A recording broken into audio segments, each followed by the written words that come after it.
I'm in the Creuse, an area in central France which is definitely off the beaten track. This is actually one of the poorest departments in France with a shrinking population, which currently stands at around 115,000 people. And there's not much in the way of EU cohesion funds around here. Despite all that, this area has become a bit of a hotspot for tourism and culture. Painters and artists have set up here, following in the footsteps of the great French Impressionists who painted here in the 19th century.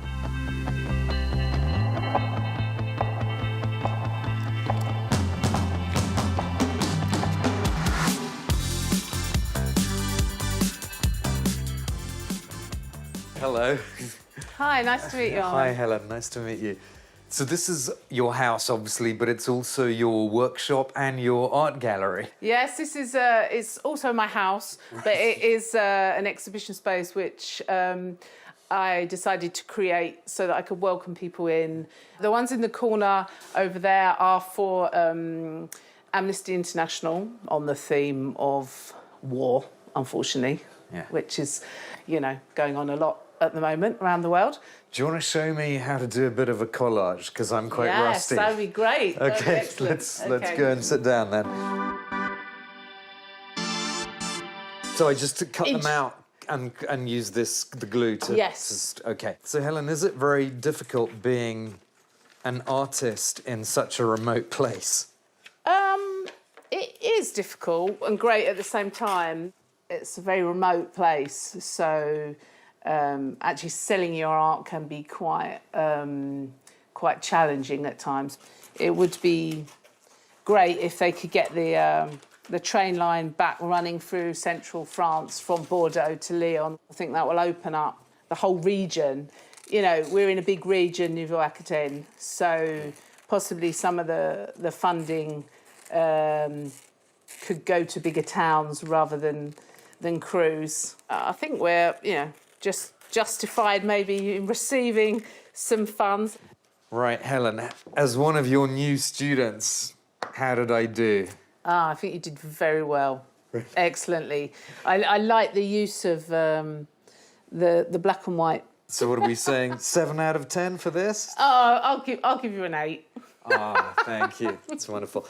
So we're going to go now into the heart of the Valley of the Painters.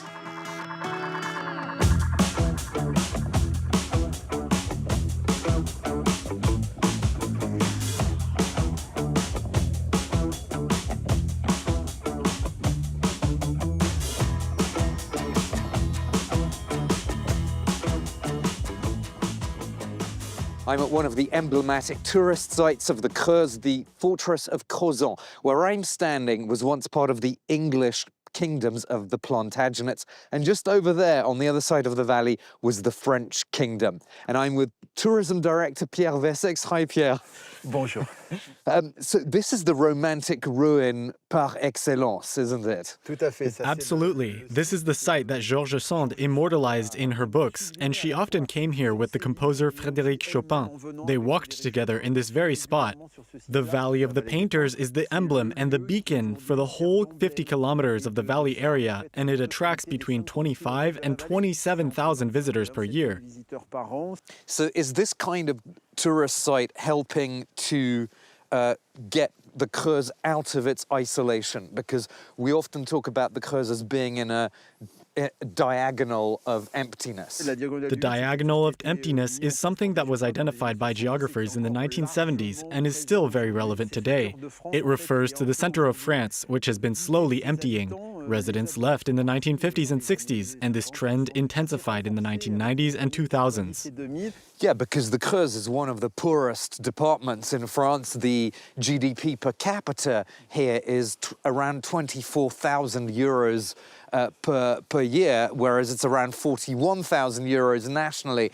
The real problem for a department like ours is that we never got the chance for an industrial revolution. It's a department where life is good, and the tourism that you get here is a kind of slow tourism. People like to take their time and preserve the environment in a sustainable way. I believe that this site had some ERDF funds that you benefited from? That's right. On sites like this, throughout the valley, if there is no EU funding, then there will be a budget shortfall of 20 to 30%. For a project like this, on a site that is classified as a historical monument, we have to stop the fortress from collapsing. So we need to bring the equipment and the scaffolding. All that was brought in by a helicopter at a colossal cost. We're looking at between 200 and 400,000 euros in European funds for the whole project. Is the Creuse the territory that Europe forgot? The whole aim of European cohesion funds is to prevent decline, a decline that can happen for demographic or economic reasons. EU cohesion funds don't have that much impact in the Creuse, although a number of companies do succeed in accessing them effectively. Indeed, some of them say that if EU funds didn't exist, then they would have been forced to leave the region. In the Creuse, meeting the EU's strict criteria can put off many companies, but some do manage to weave their way through the web of files. I'm Benoit de la Rousière, director of the Fonty Mill, one of the last working textile mills in France. We restarted production in 2006 with 6 employees. Today we have around 30, and the European Regional Development Funds were a great help because we had an investment budget of around 4 million euros, and the ERDF provided around a quarter of that. Yes, the 4 million euros were for a one-off upgrade project. These EU funds are essential for rural regions. Without EU funds, the project wouldn't have happened. It brought other players on board like the banks because they knew the EU and French authorities were co-funding it. In Guéret, EU funds also help transform this small industrial laundry. It hopes to double its workforce of 7 people in the coming years. We received a special ERDF contribution with 30% paid in advance that allowed us to obtain our equipment. For the local Chamber of Commerce, Tartary is a positive example. This is a project worth 3.7 million euros. In the Creuse, we have very few projects of this size. We have a lot of very small businesses. They represent 98% of the companies here. We helped the company calibrate its plans so that it could move from being a small-scale operation to a real industrial project. That's not the case with a lot of companies. To them, the EU is something complicated and bureaucratic. They use the term red tape. It's not easy for the Creuse to have its voice heard in the wider region of Nouvelle-Aquitaine, let alone in France. The goal of EU cohesion is to level up all regions, but in France, the gap between rich and poor areas has widened.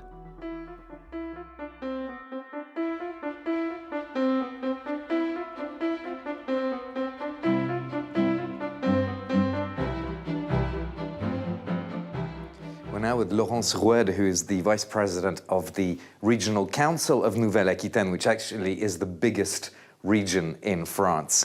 Hello. Bonjour. And Pierre, of course, still with us. Pierre, I just want to ask you to explain a bit what this museum is. It's Monet. In all his glory. Monet, who came here in 1889 and left his mark on the entire region. Since then, everything's been centered on Monet.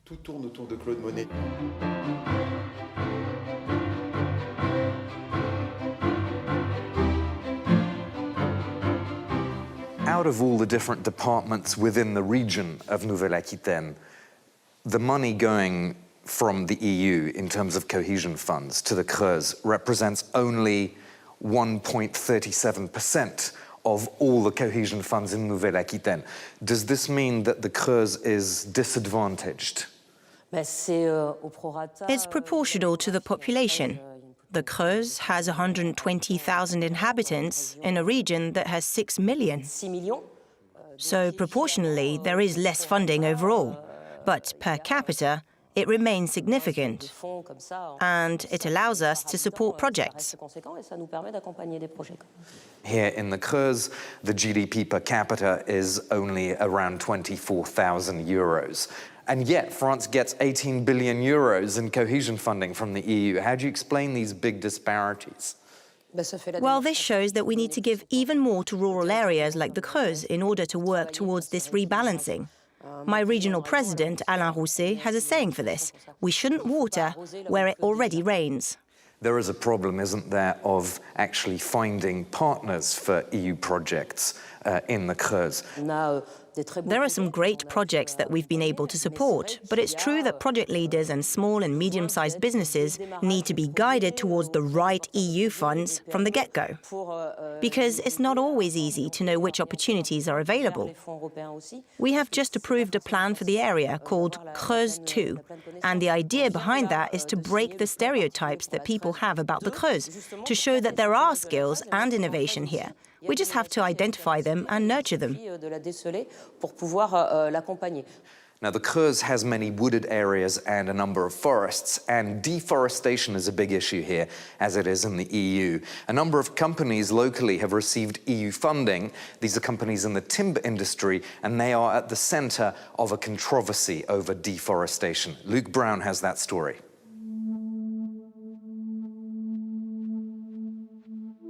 Beneath the fresh snow lies what's left of 3 hectares of mixed woodland following an industrial clear-cut.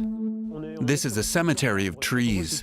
When you see a tree of this size that's been cut, they didn't need to cut this one down. You can use wood and still protect biodiversity. Patrick Chevalier is part of the Canopé NGO, which documents logging operations and campaigns to safeguard woodland. These local residents and activists want to stop a new wood pellet factory from being built here near Guéret. As well as destroying the biodiversity, the site is home to a protected species of toad. They fear the new factory will lead to overexploitation of the local forests. Each biocil plant consumes 145,000 tons of wood each year. Projects like Biocil, they are projects of the past. They're projects that in the end will produce carbon, and they're destroying carbon sinks, so they aren't projects for the future.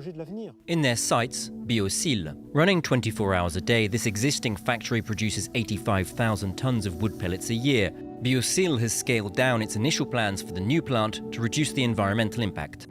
We purchased 2 hectares to create a reserve zone for the yellow-bellied toad. We have completely moved the area where the factory will be built so that we only destroy a very small part of wetlands, and will compensate for that. I can't think of another project that has done more for the environment in an industrial zone. The new Biocil plant is set to receive over €1 million of EU funds. The company insists it uses mostly byproducts from sawmills and damaged lumber from sustainably managed forests, not high-quality timber. This is the solution to effectively manage and maintain the forest. Carpentry timber is sold for 10 to 20 times the price of wood that goes into energy production, so our product doesn't create a lot of added value. People who say we use timber that could be used in sawmills, well, that's just fake news. The project has caused political waves. The mayor of Guéret opposes the new factory. But the Creuse population has collapsed by over 60% in the past century, so for its supporters, the 40 new jobs at Biocil need to be safeguarded, just like the environment. The Creuse needs companies and entrepreneurs, young people who invest and who build businesses. It's good to live in the Creuse, but we must make sure that we don't end up living on an Indian reservation. EU support for the local economy needn't be so controversial. Having made wooden window frames in the Creuse for 3 generations, Nodon Mattei received €1 million to build a new factory for PVC and aluminium frames and increase the workforce to 70. It's a real help for our development as well as for the local economy, because it maintains long-term jobs in the local area and helps us to look to the future and to adapt to the future. The Creuse receives €12 million of EU cohesion funds. The debate over how to exploit or protect the natural resources it does have remains frosty.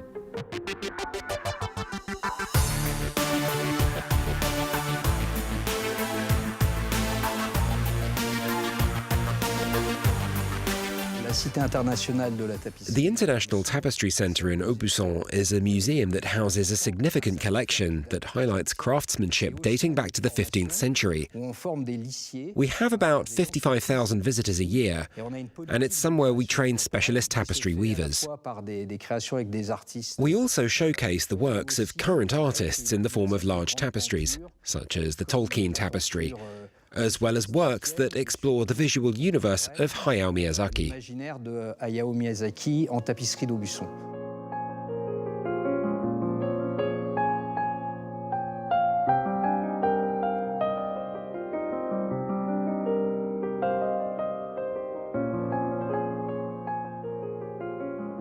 This tapestry we see here really goes to the heart of the cultural heritage of this department, doesn't it? We've been weaving tapestries here for over 5.5 centuries. You're standing in front of an example of the second revival of the 21st century. So despite this influx of tourists, the Creuse is still one of the poorest departments in France with a poverty rate of 19%. Is that actually making it more difficult to get European cohesion funds? When we refer to European funds, we talk about ERDF or leader programs, but we shouldn't forget agricultural funds for rural development. Those are crucial in a place with so much livestock farming. The first pillar of the common agricultural policy is essential for our department. I believe it's not about saying we don't benefit enough from these funds, but rather about how we stimulate new projects. I strongly believe in a collective approach and for creating a system where, instead of having multiple entry points to support a project, there should be a single point of contact. At the European level, there's a plan to merge cohesion funding with a kind of mega fund that includes all kinds of different things. Is there a risk in that already poor departments like the Creuse, that they're going to lose out even more? I believe that it's in the interest of the European community to understand the differences between the countries that make up the EU, the differences between the regions and the territories. There are specific characteristics to these territories, and some of them are quite fragile. European policies and European funding have allowed us to preserve them and to develop them. Ultimately, for me, the overall assessment is not so bad. Quite the opposite, actually. Valérie Simonet, thank you so much for being on Europe Rendezvous. Merci beaucoup. Thank you very much. And that's all for this edition of Europe Rendezvous from the Creuse and from Corsica. You can find the whole programme on our website, france24.com. Just click on Europe Rendezvous and I'll see you in our next show.